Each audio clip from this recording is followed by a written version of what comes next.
안녕하십니까. 잘들 지내고 계십니까? 세류선장입니다. 오늘은 여기 우리 신호는 비가 많이 오고 있습니다. 그래서 잠깐 외출하고 나갔다 와서 여러분들하고 또 말씀을 좀 나누고자 최근의 상황도 말씀드리고 저도 사실은 이제 이 환절기를 또 이제 겪으면서 감기에 또 아토피에 우리가 이제 걱정을 하는 이제 계절인데 한 달 전쯤에 이제 감기 몸살을 걸렸어요. 사실은 이제 림버크를 같이 복용하면서 감기를 걱정을 해야 되는 게 있거든요. 왜냐하면은 이제 면역을 조절하는 그런 약제다 보니까 감기에 걸리기 쉽다라고 되어 있어요. 부작용 중에.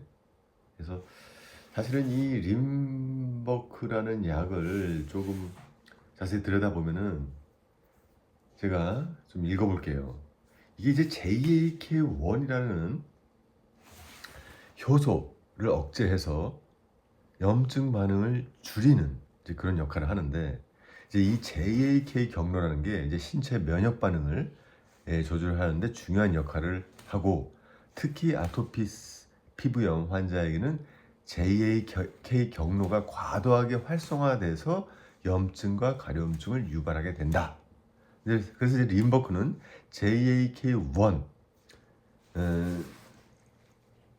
즉 이제 면역 반응과 염증성 사이토가인의 신호 전달에 관여하는 이 JAK1을 억제함으로써 염증 매개 물질인 사이토카인의 신호 전달을 차단하여 염증 반응을 억제하게 된다. 이게 이제 기본적인 원리예요. 그러니까 원리나 이론적으로 보면 완벽하죠. 그런데 이 JAK라는 이제 이게 1도 있고 2도 있고 3도 있는데 여기에는 이제 우리가 어떤 감기에 이제 걸리지 않도록 이제 면역이라든지 이런 것들이 다 관여가 돼 있단 말이에요. 그러다 보니까 정상적으로 우리가 활성화되어야 하는 부분도 얘가 억제하다 보면 이제 다른 부작용이 나타나는 거죠. 그래서 이제 그런 걸 우려하는 분들도 많고 실제로 그런 부작용이 저도 막 여드름이 막 나고 막 가려움증이 나는 2월 달에 그걸 겪었단 말이에요. 근데 사실 이제 감기라는 거는 감기 걸리기 쉽다 이렇게 되어 있었기 때문에 제가 사실 뭐 감기에 사실 가장 좋은 거는 제가 비타민 C를 많이 복용하면 커버가 된다라고 이제 알고 있었기 때문에 그래서 막 2만 ml, 3만 ml 하루에 이제 복용을 하면서 그렇게 이제 같이 병행을 하면 뭐 커버가 된다고 생각했는데 이게 그렇지가 않더라고요. 물론 어느 정도 커버가 해준 걸로 생각이 돼요. 근데 아주 혹독하게 겪었어요. 기침이 거의 멈추지 않고 진짜 저녁에는 이제 천식이 와가지고 근데 원래 저는 약간의 천식은 있었어요. 심하진 않은데 이제 아토피 살 증상을 앓고 있는 분들은 아토피 증상하고 천식 그리고 아토피성 비염 이 세 가지를 이제 세트로 가지고 있는 경우가 많은데 제가 이제 그런 경우거든요.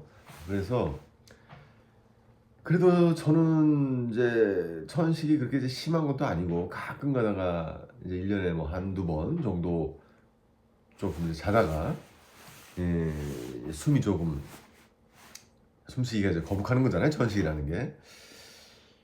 그 정도였는데 이번에는 아주 심하게 겪었어요. 그러니까 밤에 숨을 제대로 이제 쉬기가 힘들 정도가 돼가지고 이제 누워 있으면 그게 더 심해지거든요. 천식을 갖고 있는 분들은 이해가 되실 텐데 그래서 이제 앉아서 잠을 청하고 이런 경우가 발생해서 그리고 이제 그럴 때마다 저는 이제 비타민 C를 더 많이 복용하고 그러면서 이제 이 림버크를 반으로 줄였어요. 제가.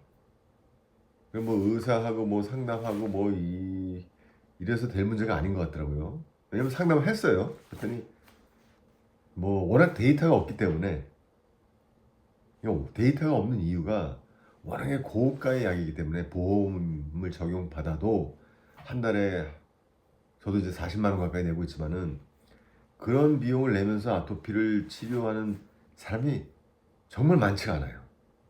보험 적용이 안 되면 거의 100만 원, 120만 원 되니까. 그래서 데이터가 없기 때문에 뭐 스스로 결국에는 체크하고 관찰하고 스스로 데이터를 만들어가고 자기에 맞는 맞을 맞게끔 조절할 수 있는 방법밖에 없겠더라고요.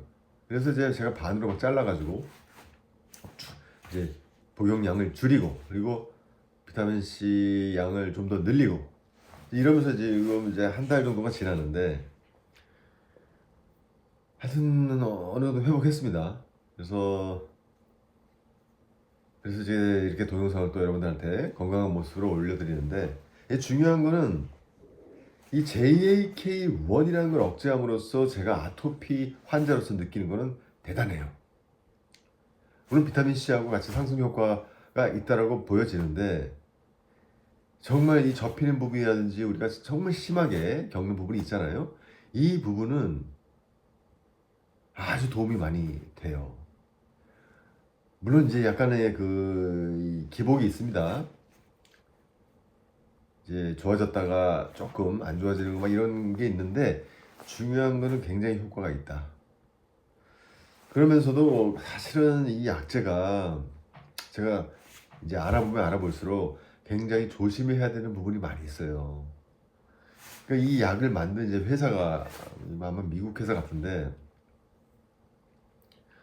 이게 이제 나스닥에 상장이 돼 있는 회사인데 이게 림버크를 이 원래 류마티스 관절염으로 이제 이게 개발된 아마 약 같아요. 근데 이게 지금 아토피 환자에까지 적용이 되면서 근데 이제 약간의 이제 심장 질환을 일으킨다라는 이제 보고가 나오면서 주가가 막 폭락하고 그랬어요.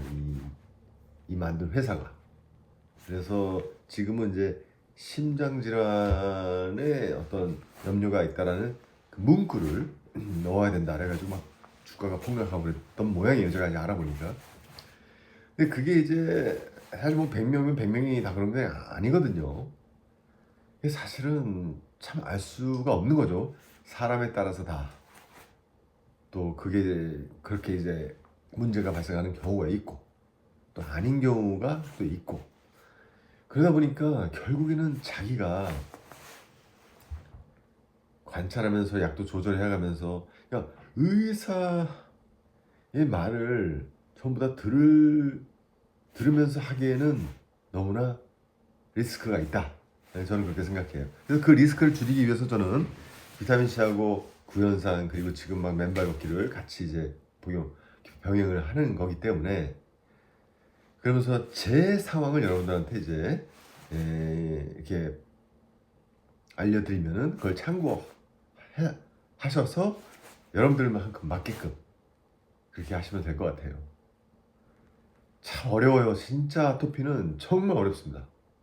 그래서 또 원래는 알고 있는 내용이지만은 물도 우리가 참 진짜 한 시간에 한 컵 정도는 마셔야 되고 좋은 소금도 적절하게 섭취해야 되고 진짜 많이 움직여야 되고 그리고 중요한 것 중에 또 하나가 이 밀가루 항상 우리가 그 간과하기 쉬운데 이 밀가루는 정말 아토피하고 관련이 많은 것 같아요.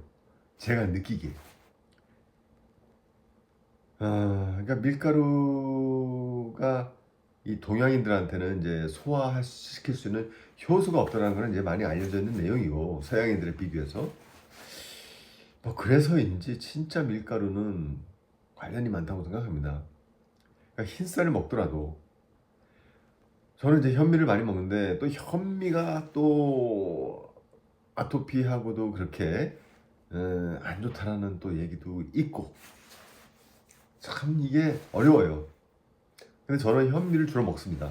현미를 가능하면은 진짜 박박 씻어갖고 정말 박박 씻어가지고 심할 정도로 박박 씻어서 그렇게 해서 한 8시간 이렇게 담궈놨다가 뭐 요즘은 이제 밥솥이 워낙 좋으니까 한 8시간 이후에 밥이 되게끔 그렇게 해서 아주 부드러운 밥이 돼서 이렇게 저는 섭취를 하고 있는데 뭐 저는 현미는 도움이 된다고 생각을 하고 있어요.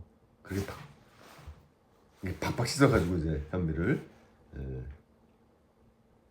밥을 지어 먹으면 그래서 여러분들 이제 이러한 제 생활에서 제가 하고 있는 부분들이 많은 분들한테 도움이 됐으면 좋겠어요. 사실 아주 그 오랜된 그 제 동영상에다가 가끔씩 이게 댓글을 이렇게 남겨주시는 분들이 계세요.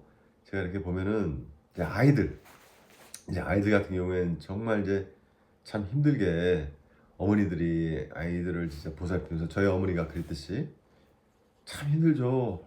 더군다나 이제 심한 아이들은 그러니까 이제 병원 치료 또는 뭐 많은 한약 치료 해가지고 진짜로 그 많은 치료를 하다가 효과가 전혀 없이 돈만 쓰고 이런 어머니가 아이가 한 10살 정도 되는 어머니 같은데 댓글 남겨주셨더라고요.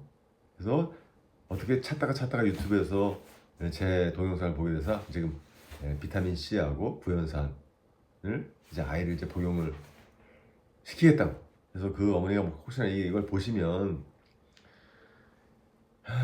지금 이제 림버크란 약도 하나 이제 참고하실 내용이지만은 병원에 가면 이제 아이들도 아마 이 용량을 줄여가지고 복용을 하게끔 되어 있는 걸로 알고 있어요. 그래서 참고하셔가지고 너무나 힘들면 제가 봤을 때는 한 번쯤 생각을 해봐야 된다.